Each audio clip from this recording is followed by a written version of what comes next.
우리 다 같이 하나님 말씀 보시겠습니다. 시편 105편 12절에서 24절에 있는 말씀입니다.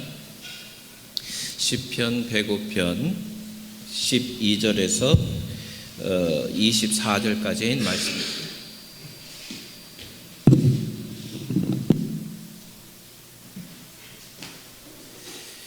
12절에서부터 24절에 있는 말씀입니다.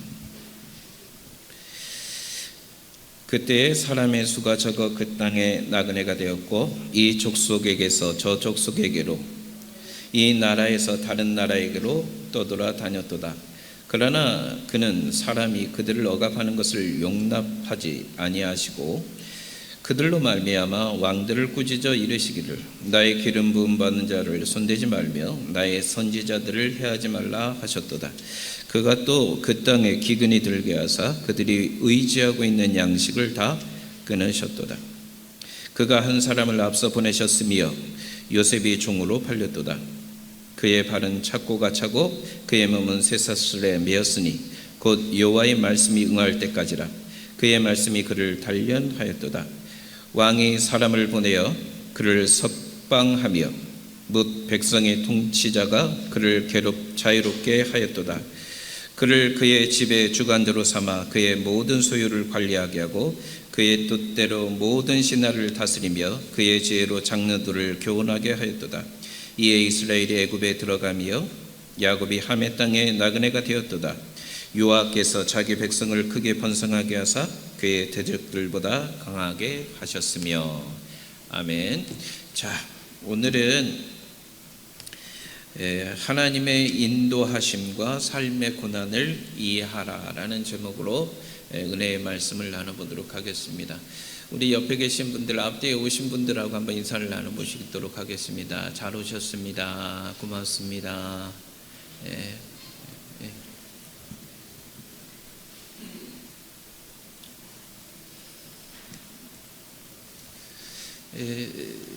요즘 우리 수요일 저녁에 요셉의 이야기를 함께 나누고 있습니다. 또 올해 요셉의 그 꿈을 중심으로 해서 올 한 해 우리는 하나님이 주신 비전, 이 꿈을 품자라는 제목으로 함께 올 한 해를 나아가고 있습니다. 그런데 어찌 된 것인지 올해는 다른 해보다도 더 어렵고 힘든 일들이 많이 우리에게 다가오고 있습니다. 그 대표적인 것이 코로나죠. 그 다음에 장마가 이렇게 오래 계속된 적이 없다라고 얘기를 하고 있는데, 올해도 오랜 기간 동안 가는 것도 가는 거지만 어제 보니까 피해가 엄청납니다.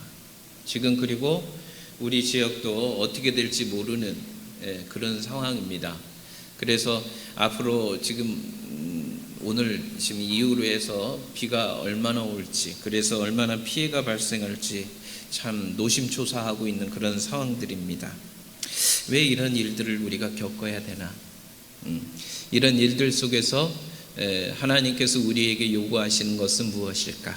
오늘 말씀을 통해서 함께 은혜를 나눠보시도록 하겠습니다. 먼저 하나님께서 요셉에게 왜 꿈을 허락하셨을까요? 그리고 왜 요셉은 그 꿈을 통해서 왜 힘든 과정을 겪게 되었을까요? 그러면서 우리는 요셉의 그 과정들을 이렇게 보면서, 성경을 통해서 보면서 그 해답을 얻게 되는데요.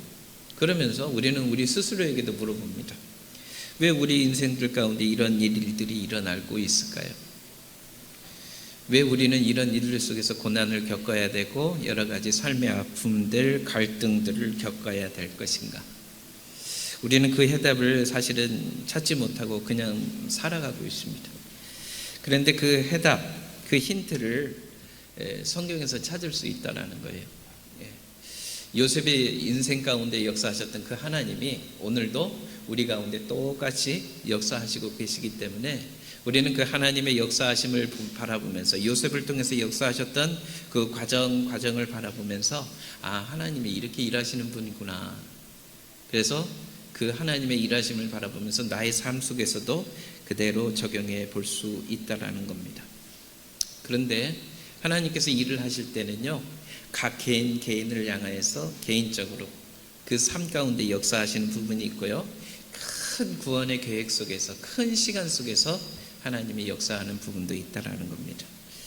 그래서 오늘 이 시간을 통해서 우리는 나를 둘러싸고 있는 나의 삶을 통해서 일어나고 있는 일들을 한번 생각해 보시고, 또 하나님께서 요셉을 통해서 어떻게 역사하셨는지를 바라보면서 하나님께서 이렇게 일을 하시는구나, 이런 해답들을 오늘 이 시간을 통해서 찾아가는 귀한 시간들이 되기를 원합니다.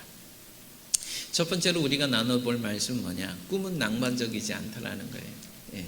꿈, 비전 하면은 굉장히 소망이 있고, 또 꿈, 비전 하면은 뭔가 우리에게 좋은 미래가 펼쳐질 것이라고 생각이 됩니다. 그런데 요셉의 생애 속에서 꿈은 그를 힘들게 하고 그를 어렵게 하고 그를 아프게 했다라는 겁니다. 낭만적이지 않았다라는 겁니다. 요셉의 그 삶의 환경들을 바라보면 요셉은 행복한 것처럼 보이지만 또 행복하지 않은 부분들이 많이 있었다라는 거예요. 왜 그러느냐? 그의 가정을 보면 어머니가 하나 더 있었어요. 그죠? 야곱에게는 2명의 아내가 있었죠. 레아가 있었고 라헬이 있었어요. 아무리 자매 사이라고 해도 한 남자를 사이에 두고 있었기 때문에 서로 간에는 갈등이 없을 수가 없었어요. 더군다나 야곱이 어떻게 했습니까? 둘을 공평하게 중간에서 잘 이렇게 정치를 했으면 상관이 없는데, 사실 야곱은 라헬을 굉장히 사랑했고 라헬만을 좋아했었어요. 그러다 보니 이 레아의 쪽에서는 굉장히 불만이 커졌고 마음이 많이 아팠겠지요. 그런데 하나님은요, 어떻게 역사해 주셨느냐? 하나님은 공평하셨어요. 남편의 사랑을 받는 라헬, 남편의 사랑을 받지 못하는 레아, 하나님은 그 중간에서 공평하셨어요. 그래서 어떻게 하셨느냐?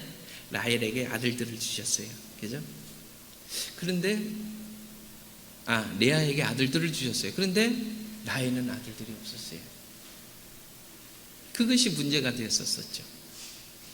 그런데 결국 하나님께서 나중에 라헬에게 아들을 주셨죠. 그 아들이 누굽니까? 첫째 아들이 요셉이었어요.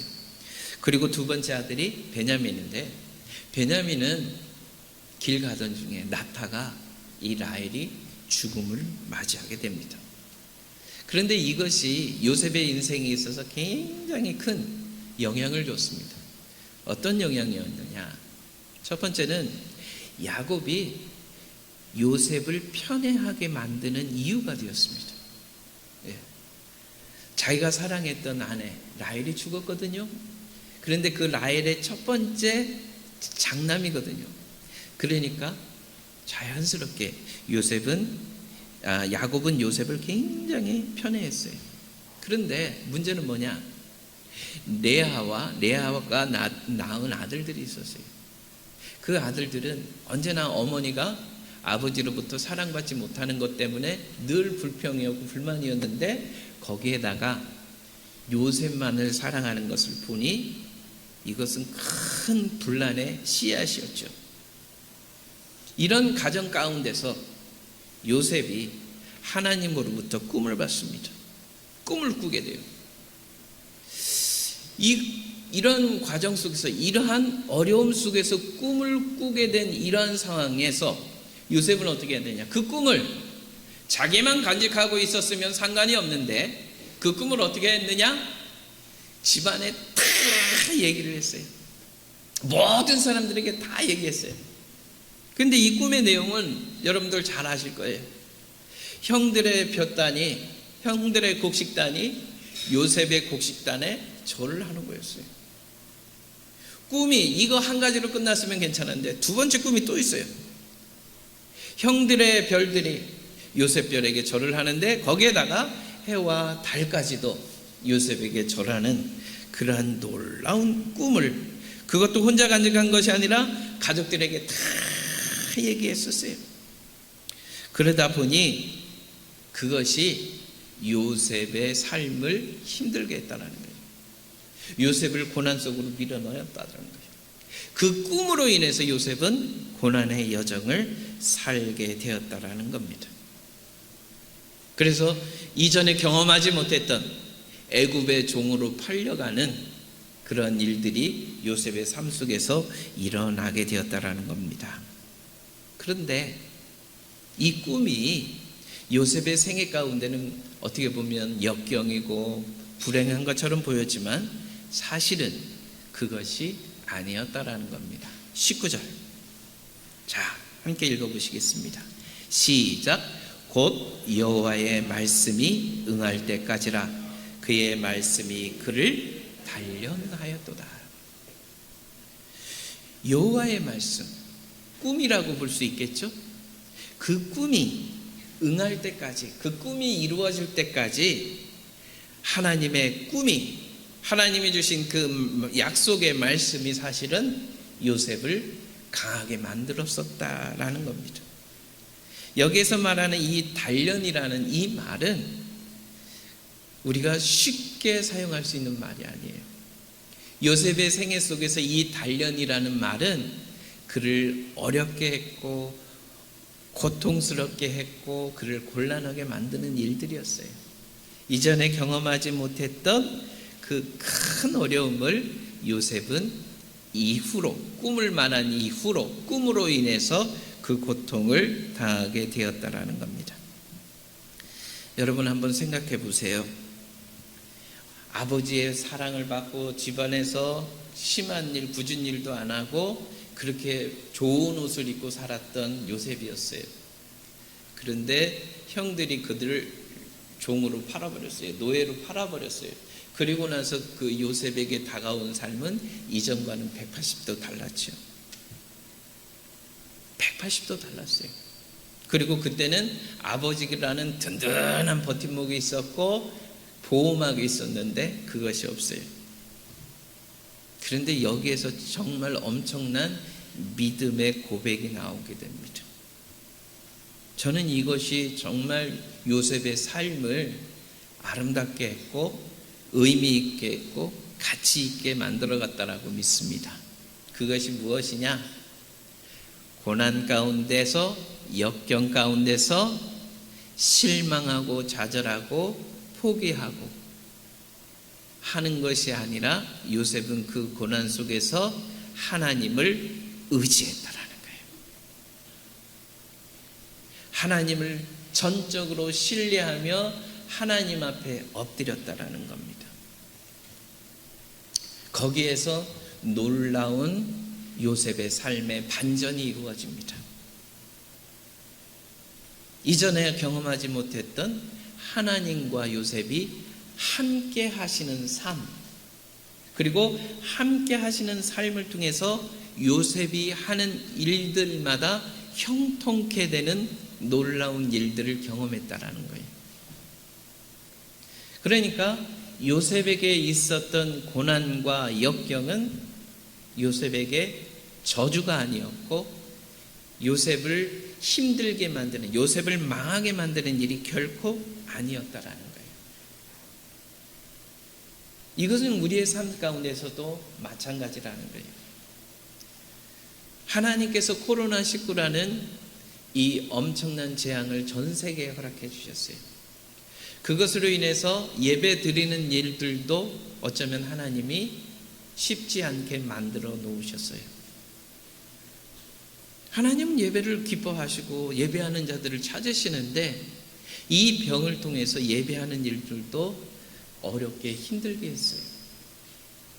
왜 그랬을까요? 왜 이런 일들을 하나님이 하셨을까요? 거기에다가 여러분 이번에 보세요. 이런 장마가 여러분 있었나요? 이런 장마는 없었어요. 계속해서 노아의 시대에 비가 내렸던 것처럼 그렇게 비가 계속 내립니다. 땅은 물을 흠뻑 먹었어요. 그래서 어느 산이든 우리는 두려워하게 되었어요. 왜? 우리도 알지 못하는 사이에 산에 붕괴돼서 그것으로 인해서 사고가 날까 하는 두려움을 갖게 되었어요. 지금 아마 여러분들 어제 저녁부터 오늘까지 이렇게 뉴스를 보시면서 마음속에 아이고 우리 집은 어떻게 될까? 사고가 더 나면 안 되는데 왜 이렇게 힘들지? 이런 생각들을 많이 하게 될 겁니다. 이런 일들을 통해서 우리가 경험하게 되는 게 무엇입니까? 저는 이거라고 생각이 됩니다. 제가 새벽에 요즘에 계속 방송을 하고 있습니다마는 하나님 도와주세요. 하나님 비 그치게 해주세요. 하나님 코로나19 이 여기에서 우리를 자유케 해주세요. 이게 아주 자연스럽게 나와요. 고난이 있고 역경이 있으면 그것으로 인해서 우리가 좌절하고 실망하고 막 그럴 것 같은데 보니까 하나님을 더욱 의지하게 되고 하나님 앞에 더욱 소망을 두게 되더라고요. 신문을 통해서 여러분들, 뉴스를 통해서 여러분들 많이 들으셨을 거예요. 코로나19를 해결할 수 있는 유일한 방법은 뭡니까? 백신이 개발돼야 돼요. 그런데 미국의 그 질병관리소장인가요? 그 사람이 그런 얘기를 하더라고요. 지금 백신이 연내에 개발된다 해도 50%, 60% 그 이상 효과를 발휘하지 못한다. 그러니까 어떻게 해야 되느냐? 지금과 같은 방역 시스템이 계속 유지되어야 된다. 그렇게 얘기하더라고요. 과학기술이 발달한 미국, 엄청난 돈을 쏟아붓고 있으면서도 백신을 개발하기 위해서 그렇게 애를 쓰는데도 불구하고 확률적으로밖에 얘기를 못하고 이 문제가 해결되는지 안 될지에 대해서 장담을 못하고 있는 상황이에요. 이제까지 우리 사회는 과학기술을 신봉하고 인간들이 만들어 놓은 문명에 대해서 과하게 믿고 있으면서 인간의 모든 삶에 있어서 문명에 있어서 중심으로 믿고 여기까지 왔었어요. 그런데 하나님께서 이 일들을 통해서 무엇을 하시느냐? 우리는 연약하다라는 거예요. 우리에게는 한계가 있다라는 거예요. 우리의 능력으로는 안 되는 일이 많다라는 것을 보여주고 있어요. 지금 우리나라 같은 경우에도 시스템이 잘 발달되어 있고요. 공무원들 정말 열심히 일을 하고 있고요. 또 나름대로 이 홍수에 대비해서 여러 공사들을 많이 해놓고 있는 상황이에요. 그럼에도 불구하고 어떻습니까? 그럼에도 불구하고 이렇게 당하잖아요. 그럼에도 불구하고 사람들이 고통을 당하고 그럼에도 불구하고 이렇게 되어지고 있다는 것은 여기에는 하나님의 메시지가 있다는 거예요. 그게 뭐냐? 이 사건들을 통해서 이러한 일들을 통해서 하나님을 더욱 의지하고 하나님 앞에 돌아오라는 하나님의 신호가 있다는 겁니다. 그리고 또 한 가지 중요한 사실은 여러분 아무리 어렵고 힘든 일이 있다 할지라도 요셉처럼 이렇게 큰 고난이 있고 역경이 있다 할지라도 하나님께서는 그 어려움 속에서 하나님을 의지하였더니 하나님께서 요셉에게 놀라운 은혜를 베풀어 주셨어요. 그게 뭐냐? 하나님을 알지 못하는 사람들, 그죠? 보디발이라든지 요셉의 생애에 있어서 요셉이 감옥으로 떨어져 있었을 때의 간수장이라든지 이 사람들 하나님 모르는 사람들이거든요. 이방인들이거든요. 그런데 요셉의 생애를 통해서 요셉이 함께 하시는 하나님을 요셉의 삶을 통해서 보았다라는 거예요. 하나님이 요셉의 삶을 통해서 하나님이 드러나셨다라는 거예요. 전능하신 하나님의 능력과 하나님의 일하심이 요셉을 통해서 증거되었다라는 거예요. 참 놀라운 일입니다. 제가 이제 같은 이렇게 신학을 공부할 때 같이 공부했던 우리 동역자들이 있어요. 지금은 이제 뭐 다들 웬만한 교회에 이제 담임들이 됐는데 한참 같이 공부할 때 각 교회 이제 담임 교역자들의 이야기를 들었죠. 근데 한 친구가 그런 얘기를 해요. 우리 교회 담임 교역자는 참 신기하다고. 교회가 위기를 만날 때마다, 교회가 힘든 일이 있을 때마다 하나님께서 그와 함께 하시는 증거들을 보여주신다는 거예요. 그래서 그 위기를 넘어가게 하시고 교회가 큰 시험에 빠질 것 같았으나 궤도로 올라가게 하나님께서 하신다. 그런 얘기를 하더라고요. 그러면서 그런 얘기를 해요. 한 교회 안에서 정말 열심히 일하던 분들이 어떻게 교회에서 여러 가지 갈등으로 인해서 시험을 받아서 교회를 떠나갔다라는 거예요. 그러면 교회가 어때요? 이야, 큰 시험이고 굉장히 어려워하잖아요. 우리 그리스도 교회들이 막 1000명, 막 10,000명 이런 교회들이 아니라 다 교회들이 고만고만하기 때문에 한 가정이 빠져나가면 교회에서 큰 영향력을 받습니다. 그래갖고 교회에서 열심히 섬기던 분이 나가게 되면 교회가 휘청휘청하거든요, 사실은. 그러면 가장 큰 타격을 받는 사람이 누구냐? 담임이거든요. 그런데 그럴 때마다 하나님께서 어떻게 하시느냐? 그와 비슷한 사람을 새롭게 또 채워주신다라는 거예요. 한 예를 든다면. 그래서 교회가 다시금 정상화될 수 있도록 하나님께서 그렇게 만들어 가신다라는 거예요. 내가 그 얘기를 들으면서 그게 중요하겠구나 라는 생각들을 해봤어요. 하나님의 살아계심과 하나님의 역사하심이 있어야 된다는 거예요. 또 우리 교회 같은 경우에 굉장히 감사하고 또 기뻐해야 할 일은, 여러분, 우리 김명국 전도자님이 편찮으시다라는 소식을 들었을 때 마음이 참 무겁고 아팠어요. 아유, 어떡하지? 어떨까 하면서 굉장히 걱정을 했었어요. 그런데 하나님께서 우리 모두가 기도하고 걱정하고 하나님 앞에 기도하면서 같이 마음을 나눴잖아요. 지난주에 소식을 들으니 얼마나 감사하든지. 우리 전도자님이 표적 치료제가 몸에서 좀 받는다라는 거예요. 그게 너무 감사하고, 또 한 가지는 그거 암 선고 받은 후에도 계속 예배에 열심히 참석하시고 계시고요. 또 그러면서 지난주에 들은 얘기는 30%가 감소했다라는 얘기를 들었을 때 얼마나 감사했는지 몰라요.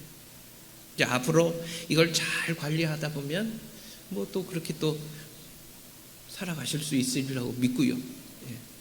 하나님께서 그렇게 은혜를 주시고 역사하시고 도와주신다라는 거예요. 우리 교회도 마찬가지예요. 지금 이렇게 보면 여기저기서 구멍이 날 때가 있어요. 어려운 일들이 있을 때가 있어요. 그럴 때마다 하나님 살아계셔서 이쪽에서 채워주게 하시고 저쪽에서 채워주게 하셔서 또 교회가 또 그렇게 돌아갈 수 있도록 하나님께서 은혜를 베풀어 주셨다라는 거예요. 그리고요, 또 중요한 사실은 우리가 잘 될 때, 형통할 때 하나님이 채워주시고 하나님이 보호하시고 인도하여 주시는 것을 우리가 생생하게 느낄 수 있을까요? 사실은 우리가 더 어렵고 고난스러울 때 하나님께서 우리 가운데 채워주시고 하나님께서 우리 가운데 사랑하시고 역사해 주시고 하시는 것들이 더 생생하게 우리에게 다가온다는 사실입니다. 네. 그리고 이제 요셉의 이야기를 다시 한번 들어가 보면 어렵고 힘들고 고난이 와서 하나님 앞에 더 기도하면서 하나님을 의지하게 되었단 말이에요. 하나님과 더욱더 가까워졌단 말이에요. 그런데 그때마다 하나님께서 어떻게 하셨느냐? 요셉에게 놀라우신 은사들을 허락해 주셨다라는 거예요. 그리고 자기의 삶에 대한 해답들을 발견해 갈 수 있도록 하나님께서는 역사해 주셨다라는 거예요. 그걸 이제 두 번째에서 얘기를 하고 싶습니다. 뭐냐? 하나님이 주신 시련으로 요셉의 사명, 요셉을 향하신 하나님의 거룩한 뜻이 이루어져 갔다라는 거예요. 첫 번째로, 요셉은 애굽으로 가야 했어요. 이제 나중에 얘기하겠습니다만 요셉은 애굽으로 가야 했어요. 그래서 하나님께서 선택하신 일이 종으로 팔려가게 하시는 일이었어요. 두 번째, 요셉은 어떻게 해야 되느냐? 애굽의 왕 바로를 만나야 했어요. 그래서 어디로 들어갔습니까? 감옥으로 들어갔어요. 감옥, 보디발의 왕의 제수들을 감우는 그 감옥으로 들어가야 했어요. 그 감옥에 들어가서 왕과 가까이 있었던 사람을 만나야 했어요. 그래서 그 사람의 천거를 통해서 그 사람이 요셉을 소개해서 왕 앞에 서야 했어요. 그래서 간 곳이 어디였느냐? 감옥이었다라는 거예요. 그러니까 요셉이 고난으로 떨어지는 그 순간이 사실은 요셉의 사명이 이루어지는, 요셉이 총리로 서서 해야 할 귀한 사명을 이루시기 위해서 하나님이 이끌으셨다라는 거예요. 요즘에 제가 하나님 앞에 많은 일들, 또 우리 가정의 여러 가지 상황들, 각 가정의 상황들을 놓고 하나님 앞에 기도할 때마다 하나님 왜 이런 일이 일어나요? 하나님 왜 언제까지 이렇게 우리가 어렵게 살아야 됩니까? 답답해하면서 하나님이 저에게 주신 말씀이 어떤 말씀이냐? 시편 40편 1절이에요. 자, 넘어갑시다. 네. 시편 40편 1절. 자, 우리 함께 읽어봅시다. 시작. 내가 여호와를 기다리고 기다렸더니 귀를 기울이사 나의 부르.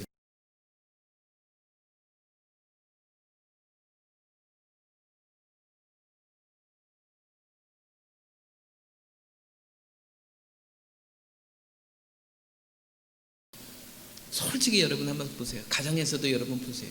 여러분 소리 청중에서 잘 듣는 사람이 몇 사람 있어요? 내 속마음까지 내가 한 얘기들을 잘 주의 깊게 잘 들어주고 하는 사람이 있습니까? 사실은 사람들이 내가 얘기하는 소리를 한다고 하지만 많은 사람들이 들어줄 것 같은데 잘 듣지 않는다라는 거예요. 그래서 우리가 힘들어하고 그래서 어려워하는 겁니다. 그런데 하나님은 그렇지 않더라고요. 내가 하나님을 기다리고 기다렸더니 하나님이 들으셨다라는 거예요. 하나님이 기울이셨다라는 거예요. 하나님이 기도할 때마다 안 듣는 것 같아도 여러분 들으신다라는 거예요. 귀를 기울이신다라는 거예요. 그리고 하나님이 그 부르짖음을 들으셨다라는 거예요. 여러분 가정에 문제 있죠? 삶의 문제들 있죠? 하나님 앞에 기도하세요. 기다리고 기다리다 보면 하나님께서 내 기도를 들어주셨다라는 것을 여러분의 입으로 고백할 때가 꼭 있게 될 줄로 믿습니다. 예, 그래서 기도하세요. 그 다음에 두 번째는 뭐냐? 하나님 앞에 그렇게 했는데 요셉도 그렇게 했죠. 하나님 제가 왜 이렇게 감옥으로 빠져야 돼요? 하나님 제가 왜 이렇게 형들한테, 그것도 다른 사람도 아니고 형들한테 노예로 팔려갖고 여기까지 와야 돼요? 하나님 앞에 물어봤을 거예요. 그런데 요셉은 하나님으로부터 자기가 그곳에 오게 된 이유에 대해서 알게 되었어요. 알게 되었어요. 왜 알게 되었느냐? 그것을 어디에서 발견해 볼 수 있느냐? 창세기 45장 4절 5절에서 알 수 있어요. 요셉이 형들에게 이르되 내게로 가까이 오소서. 그들이 가까이 가니 이르되 나는 당신들의 아우 요셉이니 당신들이 애굽의 판자라. 5절 같이 읽어볼까요? 시작. 당신들이 나를 이곳에 팔았다고 해서 근심하지 마소서. 한탄하지 마소서. 하나님이 생명을 구원하시려고 나를 당신들보다 먼저 보내셨나이다. 요셉은 알았어요. 내가 보디발에게 그렇게 충성을 했는데, 내가 하나님 앞에 죄를 짓지 않으려고 그렇게 발버둥쳤는데 왜 하나님이 왜 감옥에 보내셨느냐? 알았어요. 애굽에 가서 애굽에서 총리가 되어서 앞으로 해야 할 일들이 있었기 때문이에요. 그게 뭐냐? 생명을 구원하는 이 놀라운 일들을 하기 위해서 하나님께서 요셉을 그것으로 불러주셨다라는 것을 이 요셉은 기도하면서 하나님의 은혜를 통해서 깨닫게 되었다라는 거예요. 우리도 마찬가지입니다. 여러분들 삶 속에 임한 여러 가지 삶의 고통들, 풀리지 않는 숙제들, 여러분 하나님 앞에 집중하시고 기도하시고 그 삶을 인내하면서 살아보시다 보면 하나님께서 이래서 이렇게 하셨구나 깨닫게 해주신다는 거예요. 특별히 요셉은 하나님께서 생명을 구원하시려고 이 일을 하셨다라는 거예요. 이 사명을 깨닫는 순간 어떤 일이 벌어졌을까요? 형들에 대한 원망이, 그것으로 인해서 원망하고 정말 아파했던 형들로부터 버림받았다라고 하는 그 어둠의 그림자가 그 요셉의 삶에서 싹 사라졌다라는 거예요. 내가 보디발에게 그렇게 충성을 다하였고 그래서 그 아내의 그 청을 거절하면서 내가 그렇게 살았는데, 하나님 앞에 죄를 짓지 않기 위해서 그렇게 하나님 앞에 살았는데, 이 하나님의 거룩한 뜻을 깨닫고 나면서부터 그 사람들이 잘못한 것이 아니구나, 하나님께서 나를 이곳에 불러주시기 위해서 하나님께서 나를 이렇게 하셨구나 깨닫게 되었다라는 거예요. 이게 우리가 살아가면서 하나님 앞에서 얻어야 될 해답이라는 거예요. 그러면서 이 말씀을 드립니다. 에레미야서 29장 11절. 자, 여기 한번 보시고 함께 읽어봅니다. 시작. 나 여호와가 말하노라. 너희를 향한 나의 생각은 내가 아니니 재앙이 가병하니요 너희 장래에 소망을 주려 하는 생각이라. 에레미야 하면 눈물의 선지자예요. 이스라엘의 그 멸망과 이스라엘의 그 패망을 안타까운 마음으로 막 호소해하면서 돌아오라 돌아오라 외쳤던 그 선지자가 에레미야입니다. 그러면서 이 에레미야가 간절하게 호소를 합니다. 하나님의 거룩한 뜻이 뭐냐? 하나님의 궁극적인 생각이 뭐냐? 너희들에게 소망을 주는 것이고 평안을 주는 것이다. 코로나19 이 장마 우리가 지금 어렵게 당하고 있고 여러분 가정에 여러 가지 삶의 무거운 짐들 숙제를 가지고 있는데 그것을 주신 분명한 이유는 여러분들을 망하게 하고 그 재앙으로 인해서 여러분들이 허덕이며 고통 속에 미래가 그냥 힘들게 가려고 그렇게 주신 것이 아니라는 거예요. 미래에 대한 소망을 주신 것이고 궁극적으로 하나님의 평안 가운데 살아가시도록 하나님께서 그렇게 역사하셨다라는 겁니다. 그리고 이제 결론으로 이 말씀을 드리고 싶습니다. 우리 모두 하나님 앞에 소망을 두시기 바랍니다. 하나님 앞에. 이 어려움 속에서 우리가 하나님 앞에 믿음으로 나아가야 할 때입니다. 지금 시기가 그런 시기예요. 시편 40편 17절에 있는 말씀으로 결론의 말씀을 맺고 싶습니다. 자, 여러분 한번 읽어봅시다. 시작. 나는 가난하고 궁핍하오나 주께서는 나를 생각하시오니 주는 나의 도움이시요 나를 건지시는 이시라. 나의 하나님이여 지체하지 마소서. 지금 우리가 하나님 앞에 구해야 할 하나님을 향한 우리의 간절한 소망입니다. 여러분 아시잖아요. 나의 가난함, 내 부족함, 내 연약함 아시잖아요. 하나님 앞에 그렇게 고백하십시오. 그리고 하나님 앞에 구하십시오. 하나님 나를 생각하시오니 주는 나의 도움이십니다. 주님이 나를 유일하게 이 고난과 역경 속에서 구원하시는 분이심을 믿습니다. 주님 지체하지 마세요. 주님 도와주시고 역사하여 주시옵소서. 이게 우리의 지금 이 시대를 살아가는 하나님의 인도하심을 기대하며 우리가 기도해야 할 기도의 제목이다. 이렇게 말씀드리고 싶습니다. 사랑하는 여러분, 이 믿음 가지고 이렇게 주님 앞에 간절한 마음을 가지고 나아가시는 우리 효창 가족들 다 되시기를 주님의 이름으로 축원을 드립니다. 우리 다 같이 일어나셔서 347장 다 같이 찬송하시겠습니다. 347장입니다. 허락하신 새 땅에 들어가려면 마음의 준비 다하여 힘써 일하세. 여호수아 못마다 앞으로 가세. 은이 거할 저소리 주님 품이세. 시험할 남덕에도 낙심 말고서 맘의 걱정 버리고 힘써 일하세. 여호수아 본받아 앞으로 가세. 은혜가 할 저소리 주님 품이세. 앞서가신 예수님 바라보면서 모든 마음을 아파요 힘써 일하세. 여호수아 못마다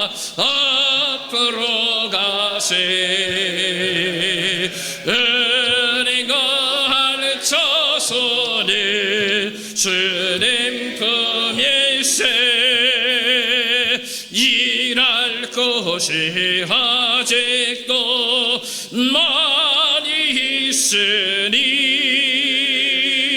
담대하게 나가서 힘써 일하세. 여호수아 문마다 앞으로 가세. 은혜 거할 자손이 주님 품일세. 기도하겠습니다.